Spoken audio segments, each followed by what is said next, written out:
बिस्मिल्लाहिर्रहमानिर्रहीम। अस्सलाम वालेकुम। 94 न्यूज़ की खास खबरों के साथ मैं हूं ताहा। खबर शामिल करते हैं फालिया से।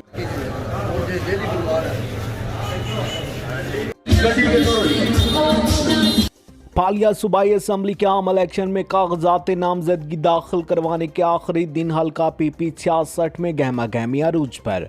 मजीद जानते हैं हमारे नुमाइंदे आबिद नवीद असलम की इस रिपोर्ट में। जी आबिद, आगाह कीजिएगा।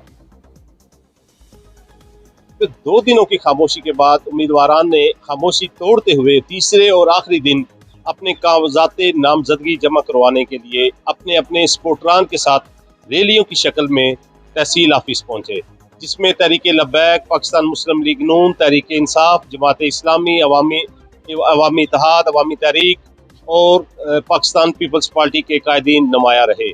उसके साथ साथ चंद एक आज़ाद उम्मीदवारों ने भी अपनी एप्लीकेशन जमा करवा दी हैं और अब आज के बाद से बाकायदा तौर पर इलेक्शन मुहिम का आगाज हो गया है, जिसमें तमाम तरीके जब तमाम तंजीमें इसमें बड़े बड़े बुरज एक दूसरे से टकराने के लिए तैयार हैं।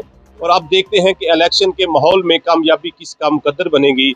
मैं हूं आबिद नवीद असलम, 94 न्यूज़। अब तक के लिए सिर्फ इतना ही। मजीद खबरों अपडेट के लिए 94 न्यूज़ के साथ रहेगा। आप हमारी खबरें यूट्यूब और फेसबुक पर भी देख सकते हैं। अपना ख्याल रखिएगा। अल्लाह हाफिज।